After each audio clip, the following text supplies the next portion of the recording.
અંધશ્રદ્ધા છે એ પરમેનેન્ટ દુઃખ દૂર કરવાનો ઉપાય નથી. જ્યાં જ્યાં અજ્ઞાનતા હશે ને ત્યાં ડાકણ પ્રથા નહીં, હું તો કહું નવી નવી કેટલી પ્રથાઓ બહાર પડશે. લાલચુ ને ભયભીત લોકો છે એ જ આવા કહેવાતા ઢોંગી ધુતારાના શિકાર બને છે. બહુ કોમ્પ્લિકેટેડ કરી દીધું જ્ઞાનને, એટલે ભોળી પ્રજા પછી અનેક પ્રકારના વિધિ વિધાનોમાં ફસાય. કરોડો જન્મ કદાચ વીતી જાય તો પણ તમારે જે કર્મ કરેલું છે એ ભોગવવું જ રહ્યું. આ સનાતન સિદ્ધાંત છે. બુદ્ધ ભગવાન તો એમ કહેતા કે જે વ્યક્તિ ભીતરથી એકવાર જાગી ગયો છે એનું કોઈ પણ રીતે ક્યારે શોષણ થઈ શકતું નથી. અઘોરીને નામે જે ખોટા દંભ કરે છે, પાખંડીઓ ઊભા થયા છે, એ લોકોનો આમાં વિરોધ છે.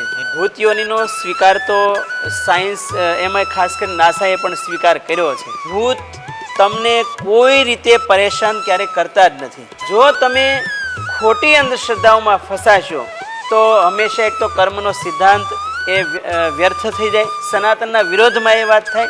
આપણી સનાતની જે પરંપરા છે એ હંમેશા અધ્યાત્મ જગતને પ્રાયોરિટી આપનારી રહી છે. ગુજરાત કો ઢોંગી ભલા, પંજાબ કો જ્ઞાની, દક્ષિણ કો કર્મકાંડી. એક અશ્રદ્ધાળુ લોકો છે, એક શ્રદ્ધાળુ છે અને એક અંધશ્રદ્ધાળુ છે. હંમેશા જીવનમાં કે સામાજિક રીતે આમૂલન ક્રાંતિ લાવવી હોય તો એનું એક માધ્યમ છે શિક્ષા. બાબા સાહેબ આંબેડકર કહેતા કે શિક્ષા શેરની કા દૂધ હૈ, જો પીએગા વો દહાડેગા. નમસ્કાર, વાઇબ્સ ઓફ ઇન્ડિયા સાથે હું સમીર. આજનો સંવાદ કંઈક ખાસ છે. આજનો સંવાદ કરવો છે સરખેજના ભારતી આશ્રમના મહંત મહામંડલેશ્વર ઋષિ ભારતી બાપુ સાથે. બાપુ, સ્વાગત છે આપનું વાઇબ્સ ઓફ ઇન્ડિયામાં. જી સમીર. જે રીતના આપણે જાણીએ છીએ કે હમણાં 3 દિવસનું જે વિધાનસભાનું સત્ર મળ્યું છે અને એમાં એક જે બિલ પસાર કરવામાં આવ્યું છે એ છે અંધશ્રદ્ધા નિર્મૂલન બિલ. એટલે કે હવે અંધશ્રદ્ધાની સામે જે ખોટી રીતના જે ઢોંગી બાબાઓ હોય છે એ અમુક કામો એવા કરતા હોય છે જેના ઉપર હવે સરકારે કાબુ મૂક્યો છે અને એ બાબતે જ બાપુ સાથે વાતચીત કરવી છે. બાપુ, સરકારની આ કામગીરીને આપ મહામંડલેશ્વર તરીકે કઈ રીતના જુઓ છો? જો સૌ પ્રથમ ગુજરાત સરકારને ધન્યવાદ આપીએ અમે સંતો કે અંધશ્રદ્ધા નિર્મૂલન બિલ પાસ કર્યું 2024માં. એટલે વ્યક્તિગત રીતે પણ હું સરકારશ્રીને ધન્યવાદ આપું અને અમારા સંતોના આશીર્વાદ. આપણે ગુજરાતમાં એક કહેવત પ્રાચીન સમયથી ચાલી આવતી કે ગુજરાત કો ઢોંગી ભલા, પંજાબ કો જ્ઞાની, દક્ષિણ કો કર્મકાંડી. તો વર્ષોથી ગુજરાતમાં ભોળા લોકોનું જે આર્થિક અને શારીરિક શોષણ થતું એ પણ અંધશ્રદ્ધાને નામે. અને વર્તમાન સમયમાં પણ ગુજરાતની જનતા જનાર્દન 3 પ્રકારે ધર્મના સંદર્ભમાં જીવન જીવી રહી છે. એક અશ્રદ્ધાળુ લોકો છે, એક શ્રદ્ધાળુ છે અને એક અંધશ્રદ્ધાળુ છે. તો જે અંધશ્રદ્ધામાં બિલીવ કરે છે એમાં ખાસ કરીને ગુજરાતમાં પણ 2 પ્રકારના લોકો રહ્યા છે, એક ભયભીત અને લાલચુ. જ્યારે લોકો ભયભીત થાય અને લાલચુ બને છે ત્યારે કહેવાતા ઢોંગી ધુતારાઓ, કહેવાતા ભુવા ભરાડીઓ આ લાલચુ અને ભયભીત લોકોને પોતાની જાળમાં ફસાવી અને શારીરિક અને આર્થિક શોષણ કરે છે. અને એને બચાવવા માટે આપણી પરંપરા તો સર્વે ભવંતુ સુખીનઃ સર્વે સંતુ નિરામયાઃ આવી રહી છે. ત્યારે આ ભારતીય સંસ્કૃતિને સાર્થક કરવા માટે ગુજરાત સરકારે આ બિલ લાવી અને ભોળા લોકોને આમાંથી બચાવવાનું કાર્ય કર્યું છે. અને જે એવા ઢોંગી ધુતારાઓ કહેવાતા ભુવા ભરાડીઓ એ આમાંથી હંમેશા એની દુકાનો બંધ થવાની છે.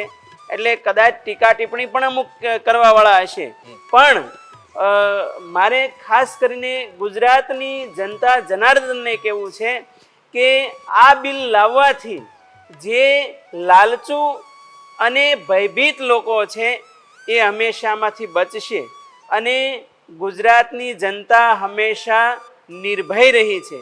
હંમેશા લાલચમાં ફસાયા વગર પોતાના પુરુષાર્થ, પોતાના સાહસ ઉપર હંમેશા દરેક ક્ષેત્રોને એ સિદ્ધ કરતી આવી છે.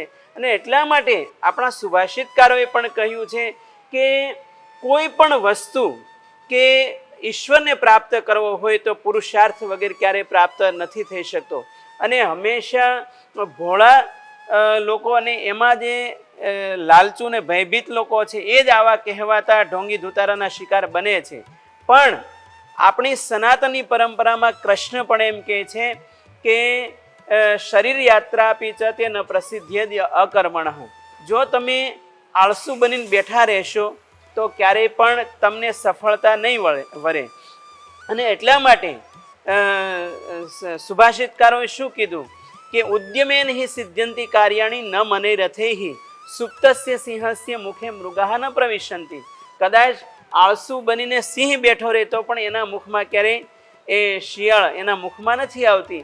એમ તમારે કોઈ પણ કાર્ય સિદ્ધ કરવું હોય તો હંમેશા પુરુષાર્થ કરવો જ રહ્યો.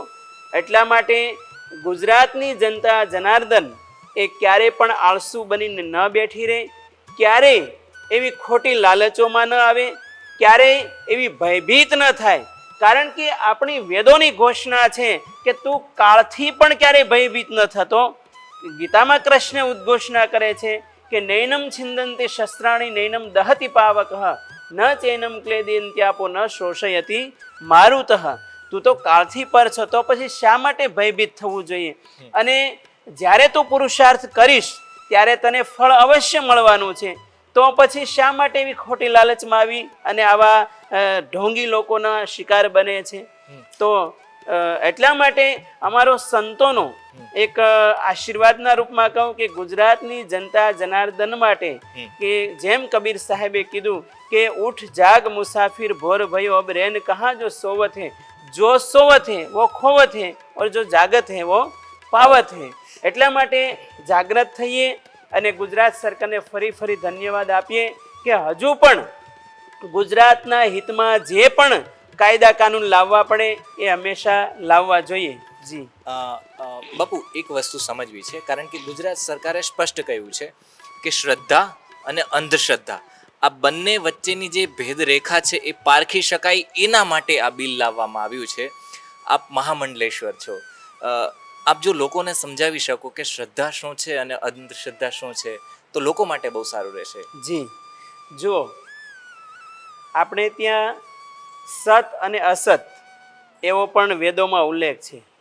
તો એ જ રીતે શ્રદ્ધા અને અંધશ્રદ્ધા, સત અને ધારણ કરવું, આ બે શબ્દોથી શ્રદ્ધા બની છે. તો શેને ધારણ કરવું, કોને ધારણ કરવું?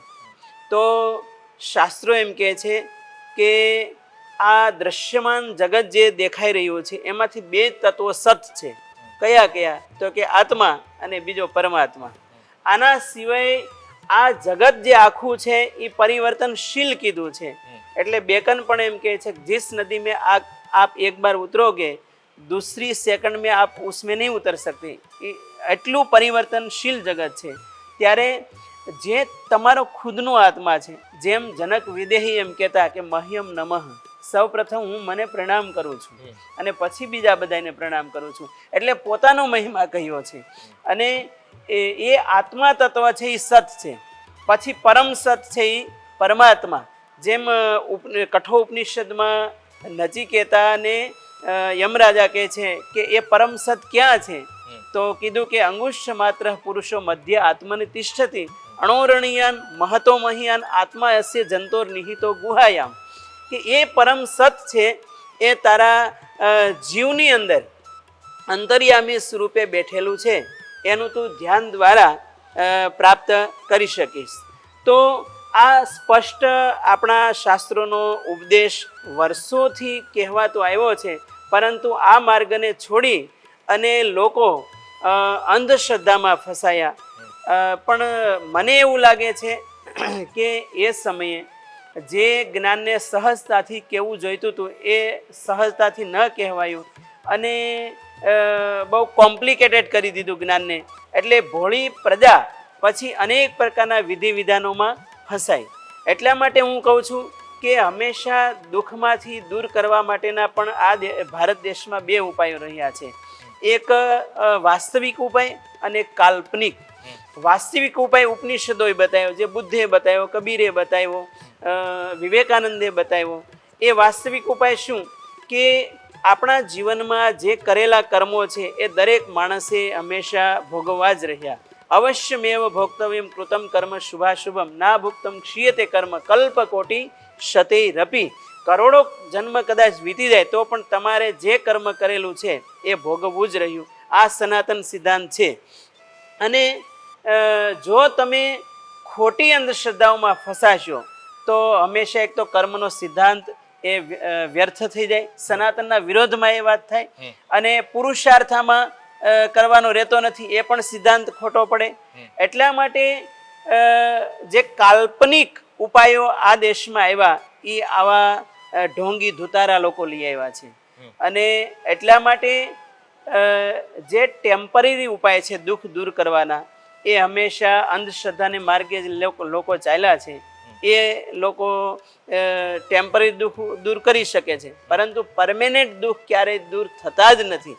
અને એટલા માટે તમે જુઓ કે જે અંધશ્રદ્ધાઓમાં માનનારો વર્ગ છે, અથવા તો એવો અંધશ્રદ્ધા ફેલાવનારો જે વર્ગ છે, એની માર્કેટિંગ આખી દુનિયામાં ચાલવી જોઈતી હતી, અથવા તો લોકો એને શું કહેવાય ઉત્સાહપૂર્વક એને વધાવવો જોઈએ. પરંતુ અત્યારે સરકાર પણ એના અગેન્સ્ટમાં આ બિલ લાવી છે. એનો અર્થ એ શું થયો કે હંમેશા જે અંધશ્રદ્ધા છે એ પરમેનન્ટ દુઃખ દૂર કરવાનો ઉપાય નથી. અને એટલા માટે જે નિર્દોષ લોકોના શારીરિક અને આર્થિક શોષણ થયા છે એ લોકોના કેટલાય કિસ્સાઓ ગુજરાતમાં પણ બન્યા છે, ભારતમાં પણ બન્યા છે. તો જો અંધશ્રદ્ધાથી જ હંમેશા દુઃખ દૂર થઈ જતા હોય, અથવા તો આપણી સમસ્યાનું સમાધાન થઈ જતું હોય, તો પછી એ અંધશ્રદ્ધા કાયમ ટકવી જોઈતી હતી. પરંતુ જે ભુવા ભરાડી છે, ખોટા દંભી પાખંડી લોકો, એની સામે કેસીસ પણ થયા છે, એની સામે વિરોધ પણ થયા છે. એનો અર્થ એ છે કે આ બધા ટેમ્પરરી ઉપાય છે અને હંમેશા નિર્દોષ લોકોનું શોષણ કરવાનો આ એક પાખંડી ઉપાય છે. એટલા માટે જ્યાં જ્યાં પણ ગુજરાતમાં આવા જો સરકારે નિયમ બનાવ્યો છે એટલે અમુક લોકો તો સાવધાન થશે, પરંતુ અંતરિયાળ વિસ્તારોમાં સરકારને પણ સાઈડમાં રાખીને, અથવા તો એવા લોકોને પણ સાઈડમાં રાખીને એ લોકો હજી ગેરધંધા એવા કરતા હશે. હું તો કહું આપના જેવા મીડિયાના માધ્યમ દ્વારા એવા કિસ્સાઓ જ્યાં પણ અંતરિયાળ વિસ્તારમાં બનતા ત્યાં જઈને પણ એ લોકોને ખુલ્લા પાડવા જોઈએ. તો જ આ અંધશ્રદ્ધા હંમેશા નાબૂદ થશે. ગુજરાત સરકાર તો કાનૂન લાવી છે, એ આ ગુજરાત માટે ખૂબ આવકારદાયક છે. પરંતુ આપ જેવા મીડિયાના માધ્યમ દ્વારા પણ હજુ જ્યાં પણ આવા કિસ્સાઓ બનતા હોય અને એવા નિર્દોષ લોકોને બચાવવાના કાર્યો હંમેશા કરવા જોઈએ. જી. પરમ શક્તિને પામવાના અનેક પ્રકારના રસ્તાઓ છે. જી. એક અઘોરી પ્રથા પણ છે. એ શક્તિ સુધી પહોંચાડવા માટે એમની અલગ જ રીત છે. એના ઉપર પણ પાબંદી લગાવવામાં આવી છે. એ ઢોંગી નથી, એની રીત થોડી અલગ છે. તો સાધુ સમાજ એમનું સમર્થન કરશે કે એમનો વિરોધ કરશે? કારણ કે રીત અલગ છે, પરંતુ પામવા તો એ પરમ શક્તિને જ ઈચ્છે છે. જો આપણે ત્યાં શિવ ભગવાન પરંપરાથી અઘોરી પરંપરા પણ આવી છે, ને એમાં અઘોરી સાધનાઓ કરનારા પણ આજે છે. તમે ઉજ્જૈન જાઓ, કાશી જાઓ, તો ત્યાં પણ અઘોરી સાધના કરનારા સાધુઓ પણ છે. પણ એમાં સત્યને માર્ગે પરમ શિવને પામવા માટેની સાધના એ સાચી હોઈ શકે અને છે. પણ અઘોરીને નામે જે ખોટા દંભ કરે છે, પાખંડીઓ ઊભા થયા છે, એ લોકોનો આમાં વિરોધ છે. બાકી જેને પરમ શિવને પામવું છે એ બધું સર્વસ્વ છોડીને એકાંતમાં સાધના કરે છે, તો એ પરમ શિવની ઉપાસના માટે છે. જેમ શંકરાચાર્ય મહારાજે કીધું કે ચિદાનંદ રૂપઃ શિવોહમ શિવોહમ, કારણ કે જીવ અને શિવનું એક્ય અદ્વૈત એમાં સિદ્ધ થાય છે. એ સાધના તો હંમેશા આપણા ભારત વર્ષ માટે પણ અને દરેક સાધક માટે પણ આશીર્વાદરૂપ રહી છે. પણ એવી અઘોરી સાધનાને નામે જે ખોટા પાખંડ કરે છે, લોકોનું શારીરિક અને આર્થિક શોષણ કરે છે, એ હંમેશા સરાહનીય નથી. અને એમાં તો અમારા સંતોનો પણ વિરોધ છે. પણ જે ખરેખર સાધના કરે છે શિવને પામવા માટે, એ પરંપરામાં તો બધા જ સંતો બિલીવ કરે છે. જી બિલકુલ.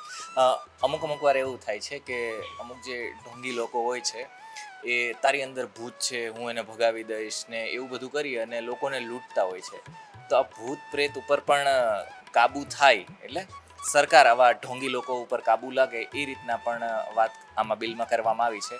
પણ શું ખરેખર એવું કંઈ હોય છે? આને આપ કઈ રીતના જુઓ છો? જુઓ, આપણે ત્યાં પંચભૂત છે, પૃથ્વી, જળ, તેજ, વાયુ ને આકાશ. આ પંચભૂતનું આપણું આ પાર્થિવ શરીર બનેલું છે. અને બીજું કે આપણા વેદોમાં 4 પ્રકારની યોનિ બતાવી છે. એક દેવ યોનિ, મનુષ્ય યોનિ, તિર્યંગ યોનિ અને ભૂત યોનિ. ભૂત યોનિનો સ્વીકાર તો સાયન્સ, એમાં ખાસ કરીને નાસાએ પણ સ્વીકાર કર્યો છે. પણ જે ભૂત લોકો છે એ લોકોને ક્યારેક વાયુનું શરીરનું પ્રાધાન્ય હોય, ક્યારેક આકાશનું અને ક્યારેક અગ્નિનું. પણ એમાં ભૂત તમને કોઈ રીતે પરેશાન ક્યારેક કરતા જ નથી, કારણ કે એનું શરીર છે એને કર્મને આધીન છે. હમણાં જેમ મેં વાત કરી કે કર્મ પ્રધાન વિશ્વ રચી રાખા, જો જસ કરી સો ફલ તસ ચાખા, ગોસ્વામી માનસમાં કીધું. તો એ ભૂત લોકો પણ ઘણીવાર એવું બને કે એ આ યોનિમાંથી છૂટવા માટે ઘણા એવા મહાપુરુષો પાસે કરગર્યા છે. અને ઘણા મંદિરોમાં પણ એ લોકોએ વિનંતી કરતા અમુક લોકોએ જોયા પણ છે. પણ એવા ભૂત ક્યારેય કોઈ માણસને પરેશાન કરે અથવા તો એના જીવનમાં એને ડિસ્ટર્બ કરે એવું ક્યારેય બનતું નથી. પણ હા, જે લોકો ખરેખર ભયભીત બને છે તો એ લોકો એવી કંઈ ઘટનાઓ ઘટે બાહ્ય જગતમાં, એટલે આપણે એવું માનીએ કે ભૂત આવ્યું છે અથવા તો શરીરમાં પ્રવેશ કર્યો છે, એવું કાંઈ જો આત્મા ચૈતન્ય હોય ને, આપણો ઉપનિષદ તો એમ કહે છે કે તમે કાળથી પણ ભયભીત નથી થઈ શકતા, એટલી નિર્ભયતા આપણા ઉપનિષદો આપે છે. અને એટલા માટે સ્વામી રામતીર્થ એમ કહેતા કે જબ સે સુના હે જિંદગી મોત કા નામ હે, તબ સે શિર પર કફન બાંધકર મેં વો કાતિલ કો ઢૂંઢતા હું कि वो कहाँ है. कबीर साहब પણ એ જ વાત કરે છે કે મરને સે સબ જગ ડરા, મેરે મન આનંદ, કબ મરી હો કબ ભેટી હો પૂરન પરમાનંદ. તો આવી નિર્ભયતાની વાત કરે છે, ત્યાં ક્યારે ભૂત આવી જ નથી શકતું. પણ જે લોકો શું કહેવાય, જેને જ્ઞાન નથી, વાસ્તવિક જ્ઞાન નથી, એ લોકો બાહ્ય જગતમાં અથવા તો ખાસ કરીને અંતરિયાળ વિસ્તાર હોય અથવા તો અંધારું હોય ત્યારે ત્યાં કોઈ એક આકસ્મિક ઘટનાઓ ઘટતી હોય તોય એ લોકો એમ માની લે ભૂત છે. અને તમે આવી ઘટનાઓ જોજો કે જ્યાં લોકોમાં એજ્યુકેશનનો પ્રભાવ નથી અથવા તો જે આધ્યાત્મિક લેવલે આગળ નથી વધ્યા, એમાં ખાસ આવા કિસ્સાઓ જોવા મળતા હોય છે. પણ જેમ બાબા સાહેબ આંબેડકર કહેતા કે શિક્ષા શેરની કા દૂધ હૈ, જો પીએગા વો દહાડેગા. બરાબર. એટલા માટે જરૂર છે કે શિક્ષણનું સ્તર, ગુજરાતમાં સાક્ષરતાનું સ્તર અપ થાય. જો 100% સાક્ષરતાનું પ્રમાણ ગુજરાતમાં આવી જશે તો પછી હું તો કહું કોઈ ધર્મગુરુએ કે સરકારશ્રીએ પણ આમાં કોઈ આવા એના હસ્તક્ષેપ કરવાની જરૂર નહીં પડે, કારણ કે પ્રજા જાગૃત થઈ ગઈ છે. તો પછી આ ભૂત પ્રેતાદિકનો પ્રશ્ન આવતો જ નથી. અને બીજું, તમે જ્યારે જે ઉપનિષદની જે વિચારધારા છે, હું આપે જે પ્રશ્ન કર્યો એટલે કહું છું કે પરમાત્માને સચ્ચિદાનંદ ઘન કીધા છે. સચ્ચિદ અને આનંદ સ્વરૂપ. પરમાત્મા એ આનંદ સ્વરૂપ છે અને એનો અંશ છે જીવ. મમે વાંશો જીવ લોકે જીવ ભૂત સનાતના. બરાબર. તો પરમાત્માનો અંશ જીવ હોય તો પછી એ પણ આનંદરૂપ હોવાનો. પરમાત્મા આનંદના સાગર છે તો એનો અંશ છે, તો આમાં થોડોક નદી જેવો પ્રવાહ તો એનામાં રહેવાનો જ છે. એટલે તમે જ્યારે પણ એકલા બેઠા હોય, ધ્યાનમાં બેઠા હોય, ત્યારે તમારા શરીરમાં એક આનંદનો વાઇબ્રેશન, એક બ્લેસનું વાઇબ્રેશન ભીતર સહજ દરેક સાધકમાં આવતું હોય છે. અને એ આવે તો સમજવાનું કે તમે પૂર્ણ મદઃ પૂર્ણ મિદમ આ સાધનાને સર કરી લીધી છે. પણ એ અનુભવ થયા વગર તમે અજ્ઞાન દશામાં ક્યારે જો એવો ઝણઝણાટ આવતો હોય તો એનો અર્થ એવો નથી કે તમારા શરીરમાં ભૂત પ્રેતાદિકે પ્રવેશ કર્યો. નહીં. જે સાધક ખરેખર સાધના કરે છે એ તો ગીતા પણ સાખ પૂરે છે કે ક્વચિત હસતી, ક્વચિત ક્રંદંતી, ક્વચિત નૃત્યતી. તો એ નાચગાન કરવાનો છે. જેમ મીરાબાઈએ ગલી ગલી ગલી નાચ કરવા માંડ્યા, કારણ કે પરમાત્માનો, કૃષ્ણનો, નટરાજનો એને અનુભવ થયો હતો. એટલે એ વાઇબ્રેશન તો આવવાનું જ છે. પણ જે આ તત્વને નથી જાણતા અને ખોટી રીતે ધૂણતા હોય અથવા તો શરીરમાં એવા વાઇબ્રેશન આવતા હોય તો એ તો આત્માનો પાવર છે. બરાબર. જો આત્મા આખો વાઇબ્રેશન વાળો છે અને એ જાણ્યા વગર જો તમને અજ્ઞાન દશામાં આવો અનુભવ કદાચ ક્યારે થયો હોય તો એમ ન સમજવું કે આમાં ભૂત પ્રેતાદિકે પ્રવેશ કર્યો. નહીં, આ શરીરમાંથી જ્યારે પરમ ચેતન પરમ આત્મા એ જ્યારે નીકળી જાય છે ત્યારે આ શરીર ગમે એવું તે કે તમે ગમે એટલા શું કહેવાય ઢોલ વગાડો, નગારા વગાડો કે ગમે રીતે એને ધૂણાવો તો એ કંઈ અસર એને થતી નથી. શું કામ? કારણ કે આનંદ સ્વરૂપ જે એવો આત્મા છે નીકળી ગયો છે. એટલા માટે આપણી સનાતની જે પરંપરા છે એ હંમેશા અધ્યાત્મ જગતને પ્રાયોરિટી આપનારી રહી છે. પરંતુ ક્યારેય બાહ્ય જગતમાં એવું કંપન આવતું હોય તો એ તમે અજ્ઞાન દશામાં તો ઈશ્વરી ક્યારેક એવો સંકેત કોઈ એવા નિર્દોષ જીવો હોય તો એમાં કરતો હોય, પણ ક્યારેય એમાં ભૂત પ્રેતાદિકનો પ્રવેશ હોતો જ નથી. અને આ શરીર જે છે એમાં ચૈતન્ય આત્મા પૃથ્વી, જળ, તેજ, વાયુ અને આકાશ એનાથી પર છે. બરાબર. તો એનાથી પર હોય એમાં ક્યારે ભૂતનો પ્રવેશ થઈ જ ના શકે. એટલા માટે મારો વ્યક્તિગત મત છે કે આ શરીરમાં ક્યારે ભૂત પ્રેતાદિકનો પ્રવેશ હોય જ ના શકે. બાપુ, સરકારે જે રીતના આ બિલમાં વાત કરી છે, ડાકણ પ્રથાની પણ વાત કરવામાં આવી છે. આપણે ગામડામાં હજુ પણ લોકો છે એ માને છે કે ડાકણ જેવું કંઈ હોય છે કે કેમ. આપણા દક્ષિણ ગુજરાતની વાત કરીએ તો પોલીસે ત્યાં કામગીરી પણ કરી છે કે ડાકણ પ્રથા દૂર થાય એના માટે પોલીસ ત્યાં જઈ અને બહેનોને બચાવી છે રીતસરની. તો બહેનો સાથે થતા આવા દુષ્કૃત્ય છે એના ઉપર જો આપ આ પદે બેસી અને વાત કરશો તો જાગૃતિ વધારે થશે બાપુ. જી જી જી.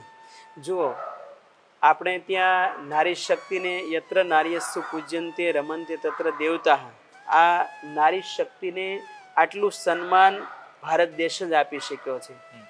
પરંતુ મેં હમણાં જેમ કીધું, જ્યાં જ્યાં અજ્ઞાનતા હશે ને ત્યાં ડાકણ પ્રથા નહીં, હું તો કહું નવી નવી કેટલી પ્રથાઓ બહાર પડશે. મહત્વની વાત છે કે જનતા જનાર્દન વ્યક્તિગત રીતે જાગૃત બને, ન કેવળ બાહ્ય જગતથી. બુદ્ધ ભગવાન તો એમ કહેતા કે જે વ્યક્તિ ભીતરથી એકવાર જાગી ગયો છે એનું કોઈ પણ રીતે ક્યારે શોષણ થઈ શકતું નથી, ક્યારે કોઈની ગુલામી કરી નથી શકતો.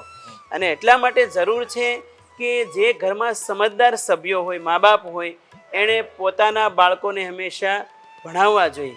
જો એ ભણશે તો આવી બધી જ પ્રથાઓ તો કહું નાબૂદ થઈ જશે. એમાં પછી ક્યારેય સરકારને કે આપણે ક્યારેય આંદોલન નહીં કરવા પડે, કારણ કે સાક્ષરતાનું લેવલ છે. હંમેશા જીવનમાં કે સામાજિક રીતે આમૂલન ક્રાંતિ લાવવી હોય તો એનું એક માધ્યમ છે શિક્ષા. જી બાપુ, ખૂબ ખૂબ આભાર. આપે અમારી સાથે સંવાદ કર્યો અને સરકારના નિર્ણયને વધાવ્યો એ બદલ ખૂબ ખૂબ આભાર. જી સમીર, વાઇબ્સ ઓફ ઇન્ડિયાના માધ્યમ દ્વારા હું પણ આપને ધન્યવાદ આપું, કારણ કે હું વ્યક્તિગત રીતે આમ જો તો પ્યોર વેદાંતી છું, એટલે આવી અંધશ્રદ્ધાઓમાં હું ક્યારેય માનતો નથી. પણ હજુ આપને બધાને મીડિયાના માધ્યમ દ્વારા મારી એક રિક્વેસ્ટ છે કે સરકારશ્રીએ આ કાયદો બહાર પાડ્યો છે જનતાના હિતમાં, સર્વભૂત હિતેરતા, પણ આપ એવા અંતરિયાળ વિસ્તારમાં એવા નિર્દોષ લોકોને હજુ પણ સરકારશ્રીને કે લોકોને ખ્યાલ ન આવે એ રીતે પણ આવી ઘટનાઓ ક્યાંક ને ક્યાંક ચાલતી હશે તો એવા કિસ્સાઓ આમ જનતાની સામે મીડિયાના માધ્યમ દ્વારા પ્રકાશિત થાય અને લોકો હજુ વિશેષ જાગૃત બને એવો પ્રયાસ આપ પણ કરતા રહેજો, એવી મારી આપને વિનંતી છે. જય ગિરનારી, ભારત માતા કી જય. બિલકુલ બાપુ, ધન્યવાદ.